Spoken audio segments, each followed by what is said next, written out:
Hi, this is dotChE, and today we're going to talk about the part 2 ng basics ng EEE1.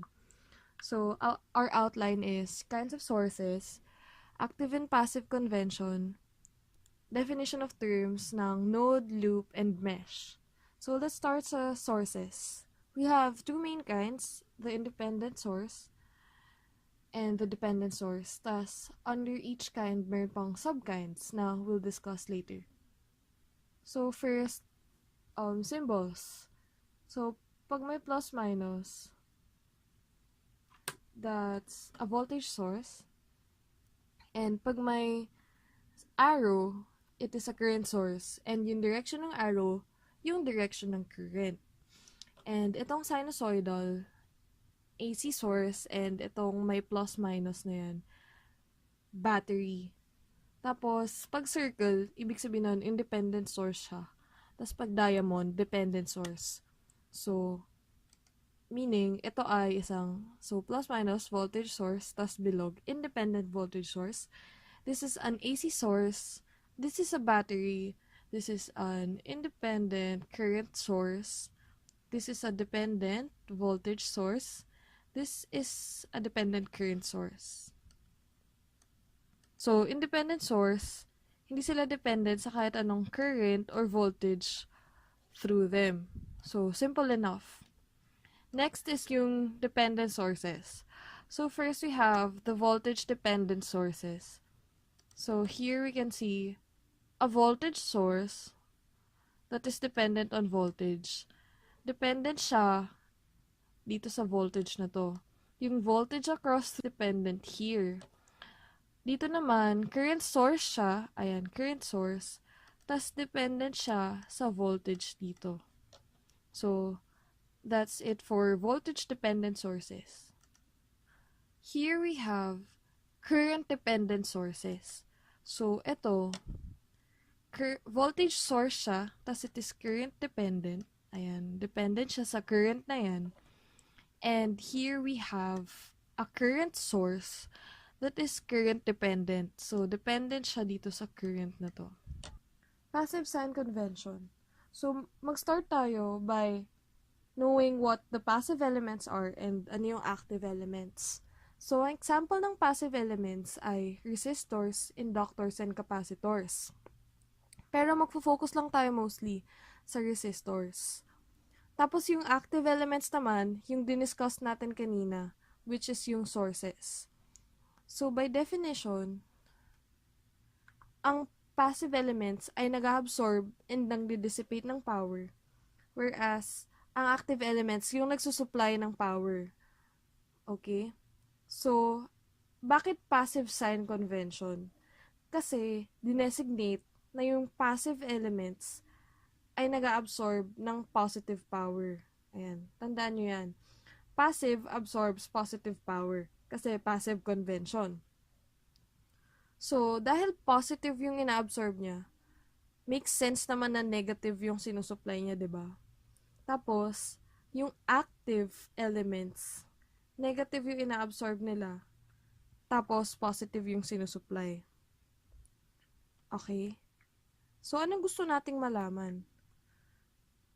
Given tayo ng resistor na to, na may voltage across na ganito, gusto natin malaman kung anong direction nagfo-flow yung current. So, para sa isang passive element, ang current ay nagfo-flow papasok sa positive. So, ayan, papasok sa positive yung current. So, pag ganyan, it absorbs positive power. Absorbs positive power. Okay? Let's say we have a black box. Hindi natin alam kung source siya or resistor. Pero, alam natin na yung voltage ay ganito at yung current na pumapasok ay ganyan. Yung power ba na sinusupply ay positive or negative? So, tingnan natin. Yung I, pumapasok siya sa negative side. So, ibig sabihin, isa siyang source. Ibig sabihin, yung power na sinusupply niya ay positive. Kasi, negative yung power na ina-absorb niya since kabaligtaran siya nitong part na to. Gets? Easy lang yan. So, tingnan natin tong example mula sa isang samplex. So, here we have a potato. Char. Ano lang yan? Black box din. Tapos, may current daw na dumadaan sa kanya na negative 2 amperes. Tapos, 2 volts yung voltage. So, tingnan natin saan pumasok yung current. Pumasok siya sa negative voltage, 'di ba? Ibig sabihin, nagsusupply siya ng power. Okay? Pero, hindi pa yan. Hindi pa yan yung final answer. Kasi given tayo ng values dito, alam natin na ang formula ng power ay P equals IV. So, negative 4 watts. It supplies negative 4 watts. So, yun ay sagot D. Okay? Pero, dahil nagsusupply siya ng negative 4 watts, ibig sabihin, nag-absorb siya ng 4 watts. At pag nag-absorb ka ng positive power, ibig sabihin nun, isa kang passive element. So, isa kang resistor. O, diba? Gets diba? O, ulitin natin. So, tinanong natin, ano yung power being supplied by the unknown element? So, dahil sa negative na siya pumapasok, ibig sabihin alam natin na nagsusupply siya ng power. So, ibig sabihin nun, negative 4 watts yung sinusupply niya. Pero dahil negative nga yung sinusupply niya, ibig sabihin, nag-absorb siya. Eh, ano ba yung circuit element na nag-absorb ng power? Resistor. Okay? Pwede rin namang ganito. So, since nakita natin na negative 2 amperes yung current, pwede na natin isipin na, baligtad yung current pag ganyan talaga siya. So, alam na natin na isa siyang resistor. Okay? Tapos, paano natin masosolve yung power being supplied by the unknown element? Since ninegate na natin yung current, alam na natin na 2 amperes yan times 2 volts equals 4 watts. 4 watts yung ina-absorb. So, para makuha mo kung ano yung supplied, ininegate mo lang to. So, negative 4 watts. Okay? If you have questions, pwede nyo naman ilagay sa comment below. Next, we have a node. It refers to any point on a circuit where two or more circuit elements meet. Nakita natin tong 5 resistors na nag-i-intersect sa isang point. Yan yung node. Pero, kung ganyan lahat, titingnan yung mga circuit diagrams, magulo siya tingnan. So, yung 1 point na yan, pwede natin siyang gawing isang distributed node na ganito na itsura. So, itong highlighted na to, equivalent siya dito sa point na to. Pareho yung 1 node. So, wag kayong malilito ha. 1 node pa rin to. Okay? Next, we have a loop. It is a closed path in a circuit where two nodes are not traversed twice except the initial point, which is also the final one.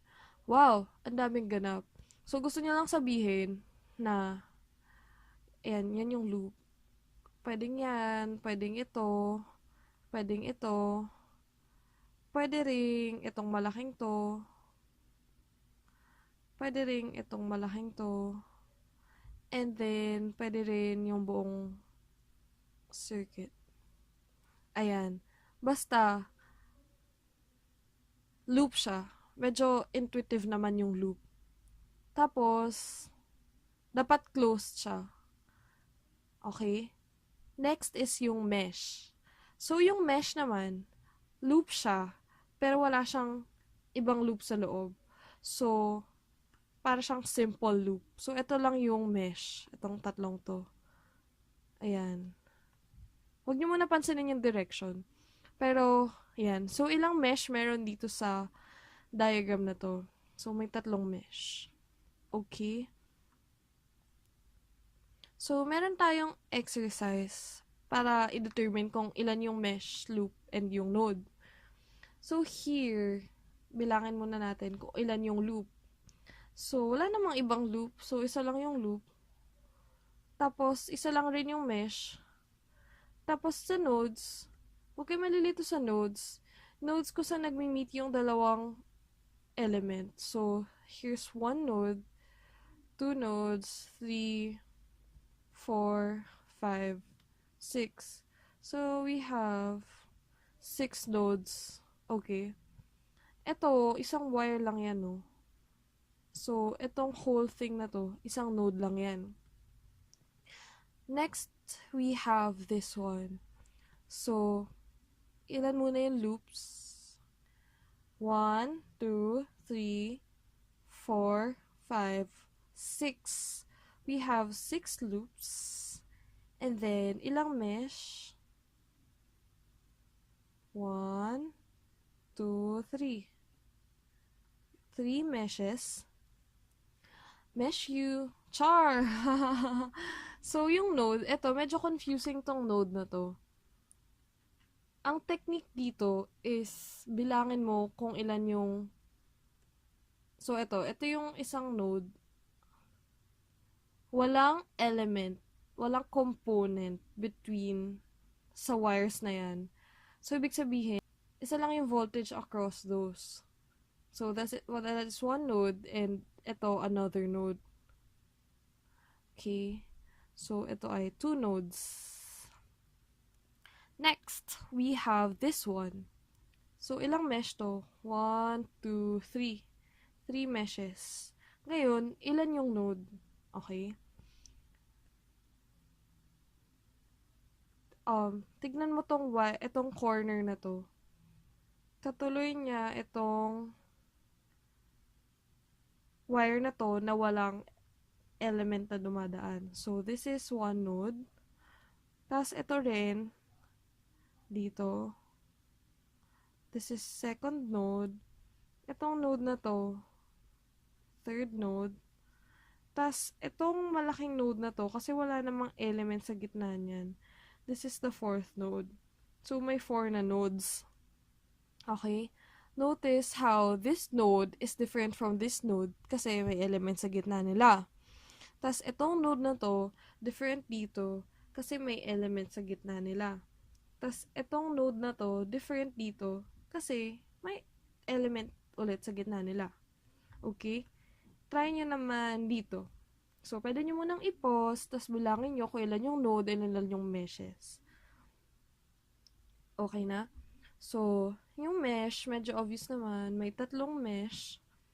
Yung nodes, bilangin natin. We have 1, 2, 3, 4. So, we have 4 nodes. Ito, last. Medyo challenging. Ilan yung meshes dito? We have 1, 2, 3, 4, 5 meshes. Yay! Tapos, ito na. Ilan yung nodes? So, ito. Isang node yan. 1. Ito. Magkaibang node ba to? Hindi. Kasi, walang nasa gitna nila. Ito rin. 3. Ito.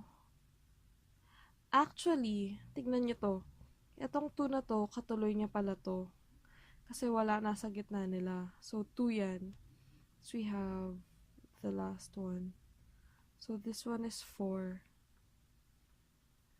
So, ayan, nakita nyo. Nalito ko dito kasi hanggat wala siyang element na nasa gitna niya, isang node lang yun.